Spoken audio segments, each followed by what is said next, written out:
हमारे यहाँ की कौमों के मुतालिक भी तारीख में आपको बताओ, हिंदुस्तान में भी क्या क्या होता रहा, कितनी बड़ी बड़ी जंगें हुई और कितने लोगों का कत्ले आम हुआ।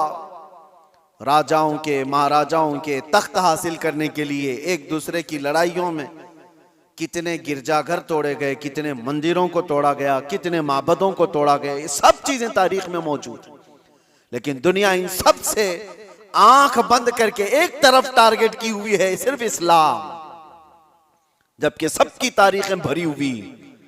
आपको पता है औरंगजेब औरंगजेब औरंगजेब, आज दुनिया भर में ये जो एक छवि को खराब करने की कोशिश की जाती है, तारीख को तोड़ मरोड़ कर बताने की। आपको पता है, आप तारीख देखें, मैं औरंगजेब की पूरी तारीख बताने के लिए नहीं खड़ा हूं, लेकिन एक चीज मिलती है, बनारस में एक पंडित के घर एक लड़की थी, जवान लड़की, और जब वो जवान हुई तो बनारस में उस वक्त जो गवर्नर था, कोतवाल था शायद, उसका नाम इब्राहिम कुछ था, मुसलमान था, अय्याश किस्म का था।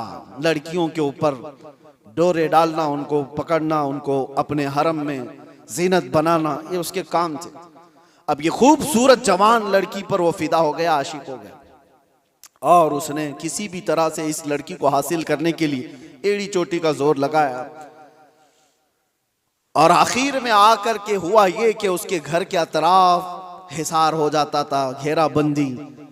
फिर पंडित मजबूर हो गया, अपनी बेटी से कहा कि चलो, जब वो बड़ा आदमी है तो उसके आगे हम लोग कुछ नहीं कर सकते, बेटी तुम चले जाओ, तैयार हो जाओ। वो चाहता है तुमसे शादी करने के लिए। लड़की को इस चीज की बिल्कुल भी रजामंदी नहीं थी। उसने कहा कि मुझे थोड़ा वक्त दे दीजिए। वो एक उस वक्त सवारी लेती है बनारस से, तारीख में मौजूद है, और उसने उसी वक्त दिल्ली का सफर इख्तियार किया, जहां औरंगजेब आलमगीर जामा मस्जिद में हुआ करते थे। जुमा का दिन था, ये खातून मर्दाना लिबास पहन करके गई, लड़कों का लिबास पहन करके।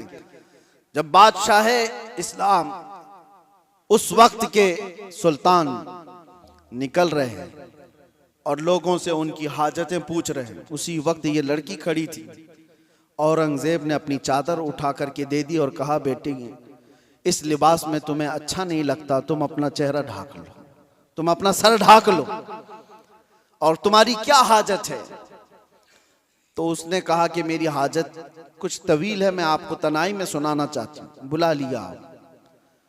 दौलत कदे पर वो खातून आई, जवान लड़की, और उसने वाकया सुना दिया कि आपका भेजा हुआ गवर्नर, आपका भेजा हुआ कोतवाल इस तरह से लड़कियों की इज्जत पर हमला करता है, और मेरे घर पर भी अब उसकी नजर है, और मुझे अपनी हरम की जीनत बनाना चाहता है।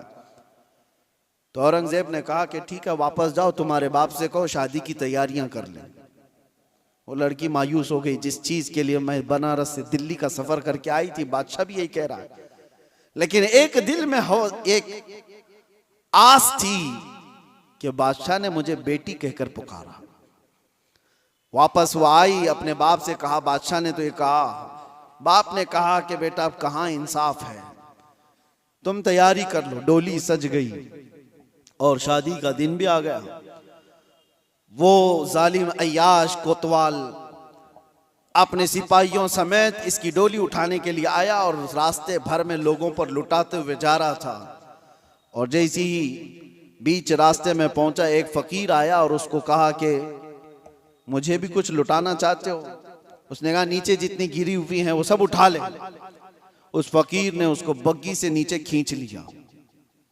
तो जैसे ही नीचे खींचा, ये कोतवाल जल्लादों से पुकार कर कहा कि कौन फकीर है जो बदतमीजी कर रहा है, तुम सबके सब आ जाओ। फकीर अपना जुब्बा उठाता है तो वह औरंगजेब वहां पर खड़ा है। कहा, वालिये हिंदुस्तान आलमगीर तेरे सामने खड़ा है, और क्या तुझे इस काम के लिए इस शहर भेजा गया था कि तू रोज अपने हरम सराओं में नई लड़कियों को जीनत बनाए अपनी बिस्तर का? और उसके बाद उसी वक्त उसकी सारी चीजें छीन ली गई। फिर उसको घोड़े के पैरों पर बांधकर खींचा गया। उस लड़की की बारात जो निकली थी, बगैर किसी छूत के, बगैर किसी छुए, इज्जत के साथ डोली को वापस उसके घर पहुंचाया गया और उसको कैद में जल्लादों के हवाले कर दिया गया, कोतवाल को, जो जालिम था, अय्याश था। अब जब लड़की बाहर आई तो उसने औरंगजेब से कहा मेरे घर चले। घर आए, ये आपको तारीख की सच्चाइयां मैं बता रहा हूं। औरंगजेब ने जाते ही कहा कि मुझे 2 रकात नमाज पढ़ने दे दो।